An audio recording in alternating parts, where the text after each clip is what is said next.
Right, I'm here with manager Glenn Clarence and assistant manager Steve Huntington after a defeat by Sporting Khalsa at home. First of all, I'd like to ask Glenn, what's your thoughts about today's game? First of all, cheers for stepping in, Andy. I don't think we were at the races, if I'm honest. I'll be honest and think they were the best side we played all season. I think they were, and credit to them. They're very organised, very physical. I think the referee let them be physical. It didn't help with obviously the conditions, playing into a strong wind first half, but they're just excuses and I don't really want to make excuses. We had a good enough side out to beat them, we just didn't turn up. They bossed us. Best side won and I've got no complaints. Thanks, Glenn. Steve, do you want to say anything on that point? Yeah, it's very rare I want to talk about the opposition rather than talk about us, but I think credit to them today. I think they did very well, adapted to the conditions far better than we did, played to their strengths, didn't allow us to play to our strengths, and I'd reiterate what Glenn said. I think they're the best team won on the day. They are the best side we've played this season, and all credit to them. Thank you. Very organised side, yeah, but after a superb 10-0 battering of Dunkirk in midweek, you must have been really excited about today's game and up for it. And what are your feelings after the game, Glenn? Well, I've said it afterwards, and I don't want to be derogatory to Dunkirk. And from a management point of view, it's probably the worst thing that could have happened, beating someone 10-0 before a big game, because some of your players might not be coming in with the right focus. And we've said that afterwards. Our lot want to play against a poor team every week and pass it about and have a smile on the face. And when you need to dig in and you look at them today, again I might be wrong, but I don't think they had any flair players or great players or necessarily anyone that would get into our side. But every single one of them worked their arse off and they were organised and they put a shift in and they didn't stop running. And when a team does that to you and you don't do the same, you lose matches, and that's what happened today. But added to that, they were a good side. We found, and again, no disrespect to Westfield, we found in the past that Westfield, who in my opinion were a poor side and won't be in the top half of the table, they beat us 3-1 by doing that. Now if you do that against a good side that will be in top 5, you're going to get beat. And I think losing 2-1 today is not a fair scoreline, because I thought it probably should have been more. Okay. Arguably Danny Booth has been probably the best player this season for us, or one of the best players without a doubt. Getting an injury just before half time and meaning that he had to go off and actually go to hospital. How did that influence the game, Steve?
It disrupted us. Obviously Danny was having a good game, and him and Joe are used to playing with each other in there, so it did affect us massively, yeah.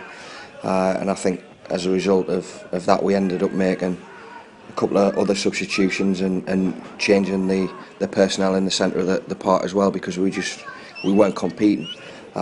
We didn't win the battle in the centre of the pitch today, so it had a big effect on us, and we missed Danny. But you know, we'll always miss good players, but we've put a squad together, and we've said this in the past, and we said this on Tuesday night.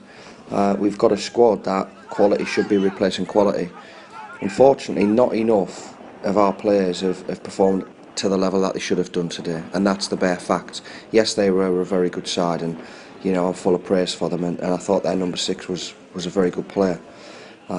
He might get in my side, but we didn't step up, and our big players didn't perform at the top level. And when you play, you know, we can play Dunkirk and we can beat Dunkirk, and that's not being disrespectful to them and other sides. But you don't win leagues by beating Dunkirks. You win leagues, or you're up at the top of the table by beating the sides around you. So big players have to turn up for big matches. You know, characters, having heart, all the rest of it. We've talked about it. And a combination of them being very good on the day, us being very poor on the day, not turning up, certain ones of us, and them adapting to the conditions. We're just not good enough. Thanks, Steve. Glenn, can I just ask you about something that happened after about 20 minutes? Looked like Ben Townsend, our keeper, took the ball cleanly, no problem, there didn't seem to be anything happening. Then the centre forward sort of came in and made a very late challenge, which resulted in Ben getting a cut to the face and nose. Can you tell us a bit more about that? Not really, because I'm not allowed to. You're not allowed to talk about referees' decisions. What they do is right. They can't get anything wrong. So, no, I can't answer that one, Ticker. All right, thanks, Glenn. But from a fan's point of view, it looked at least a bookable offence, if not a sending-off offence. That would have made a massive difference today. All right, I appreciate that. Okay, got to talk about the weather, Steve. Today, obviously, a gale force wind blowing. They made the most of the weather in the first half. Second half, I was a little bit disappointed that we didn't use the wind so much. They've got a small goalkeeper. I thought we could have lumped it up, if that's the right phrase, put it on the keeper a little bit more and use the conditions. Steve? So, you know, when I get up at 7 o'clock in the morning and I've got to take my dog out, I don't look out the window and see if it's raining or it's windy or it's sunny. I take them out, and I take them out and I perform that duty in the same way as I would if I was getting up at 6 o'clock or 5 o'clock or 8 o'clock and I was living on a beach in Barbados. The weather doesn't make any difference to a football performance if you're good enough. Thanks, Steve. Heads up, boys. We've still got a fantastic record, especially on the road. We've got a 100% record, 8 wins out of 8 away. We're just struggling a little bit at home. Is there any reason for that, Glenn?